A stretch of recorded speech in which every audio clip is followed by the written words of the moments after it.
Justice Naeem Akhtar Afghan जो supreme court के जज हैं, ये वही है ना जिन्होंने खान साहब को फिलहाल फॉर अल शफा इंटरनेशनल हॉस्पिटल मुंतकिल करने के अहकाम जारी किए और ये कह रहे हैं कि पीटीआई वालों को एक बात तय कर लेनी चाहिए, एक बात मान लेनी चाहिए कि बानी पीटीआई की तबी हालत पर कोई सियासत नहीं होगी और बानी पीटीआई की जो सेहत है और ट्रीटमेंट है उस पर कोई सियासत नहीं होगी। तो मैं ये पूछना चाहती हूँ कि सुप्रीम कोर्ट के ही एक जज चीफ जस्टिस अतर मेनुल्लाह ने जब इमरान खान वज़ीर आज़म पाकिस्तान थे उस वक्त ये बयान दिया था कि वज़ीर आज़म पाकिस्तान इमरान अहमद खान न्याजी नवाज शरीफ की ज़िंदगी की ज़मानत दें, उनकी ज़िंदगी की और इनके इलाज की ज़मानत दें, जिस पे इमरान अहमद खान न्याजी ने कहा था कि मैं तो अपनी ज़िंदगी की ज़मानत नहीं दे सकता तो मैं नवाज शरीफ की ज़िंदगी की क्या ज़मानत दूँ। तो उस वक्त चीफ जस्टिस साहब ने जो भरपूर सियासी बयान दिया था और ख़ुद अपने कदम सियासत में जमा चुके थे, जबकि ये बयान देने की उनको कोई ज़रूरत नहीं थी। तो फिर मैं सवाल पूछती हूँ, ये जो चीफ जस्टिस नईम अख्तर अफगान है, ये कौन होते हैं कहने वाले कि बानी पीटीआई की सेहत या उनके ट्रीटमेंट को लेकर पीटीआई वालों को कोई सियासत नहीं करनी चाहिए। भाई जजेस आप भी और आर्मी के जर्नैल भी मुकम्मल तौर पर सियासत में अपने मजबूत कदम बल्कि अपने पंजे गाड़ चुके हुए हैं। आपको इन बयानात से दूर रहना चाहिए। सियासत करना आपका काम नहीं है, सियासत करना सियासी लीडरों का काम है और सियासत करना सियासी लीडरों की सियासी जमात के सियासी कारकुनों का काम है।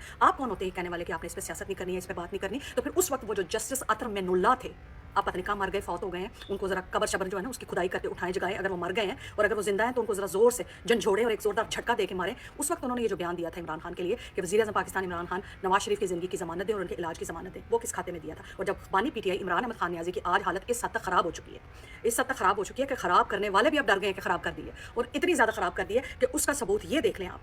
कि आज नौरीन आपा जब खान साहब को मिलने गई हैं तो जैसे ही वो बाहर आई हैं, जितने दबे पाँव से खामोशी से वो आई हैं और कार में बैठ के खामोशी से चली गई हैं, उनकी खामोशी चीख चीख के बता रही थी कि खान साहब की सेहत के साथ अच्छा खासा जहनी मरीज़ आसिम मुनीर ने खिलवाड़ किया।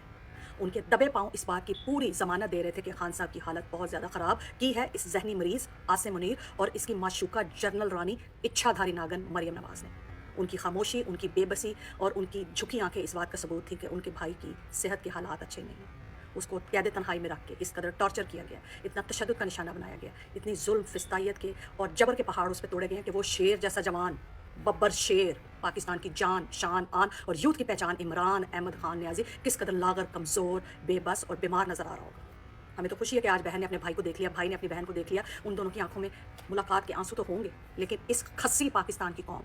इस गुलामी की जंजीरों में जकड़ी पाकिस्तान की कौम, इस गुलाम पाकिस्तान की कौम से हज़ार शिकवे और शिकायत भी होंगे कि जिसके लिए उसने इन तमाम फर्शी खुदाओं से जंग लड़ी, जिनके लिए उसने इन तमाम फर्शी कुत्ते खुदाओं को अपने पीछे डाल लिया, वही कौम आज खान का साथ छोड़ दे। ये बगैरत पंजाबी कौम, बगैरत पंजाबी, बगैरत कुत्ते पंजाबी, मैं खुद पंजाबन हूँ, बगैरत कुत्ते पंजाबी टाइम पे बाहर निकले होते तो खान साहब को 3.5 साल जेल में कभी ना होते। पख्तूनों ने, खैबर पख्तूनख्वा ने, बलोचियों ने, तमाम दूसरी कौमों ने जब जब खान की रिहाई का मामला आया, जब जब खान साहब की सेहत का मामला आया, जब जब खान साहब के लिए बाहर निकलने का मामला आया, उन्होंने अपने जान माल, अपनी इज़्ज़तों की कुर्बानियाँ दी।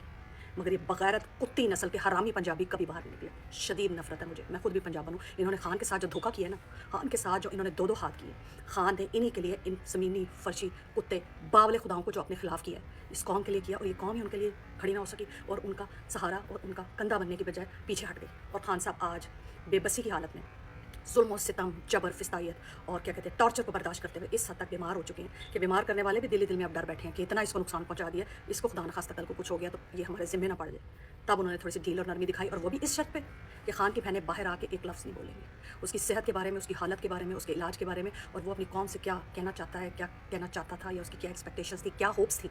वो भी वो बोल नहीं सकते। इस हद तक आप सब ने मिलकर आसिम मुनीर और इस इच्छाधारी दुमुई डायन नागन पटवारियों की कुत्ती माँ मरियम नवाज़ का साथ दिया खान को गिराने के लिए। खान कभी नहीं गिरेगा, क्योंकि जिसके साथ रब होता है ना वो कभी नहीं गिर सकता, और खान ज़रूर बाहर आएगा और बाउंस बैक करेगा इंशाल्लाह ताला, और इन सब को नाको चने चबवाएगा भी इंशाल्लाह, आमीन। थोड़ा सब्र करने की ज़रूरत है। खान की बहनों की बेबसी, खामोशी, झुकी आंखें, दबे पाँव और उनके चेहरों पे जो एक उदासी थी, वो गला फाड़ फाड़ के बता रही थी कि खान की हालत ठीक नहीं है, बहुत ख़राब किया है इन्होंने। स्लो पॉइजन देते रहे हैं, केमिकल देते रहे हैं, कौन सी अद्वियात देते रहे हैं, उसको पार्किंसन कराने के लिए, उसको कार्डिक अरेस्ट कराने के लिए, ब्लड में क्लॉटिंग कराने के लिए, जहनी मरीज़ बनाने के लिए, नींद की गोलियाँ, नशावर गोलियाँ, फलानी गोलियाँ, टमकानी गोलियाँ, मगर जिसे अल्लाह रखे ना उसे कोई ना चखे। जो जुल्म इन्होंने खान के साथ किया है ना, उसका गिन गिन के, चुन चुन के, सूद समेत बदला लिया जाएगा इंशाल्लाह ताला, आमीन। और इनको इनकी करार वाक़या सज़ा दी जाएगी। बहुत शुक्रिया।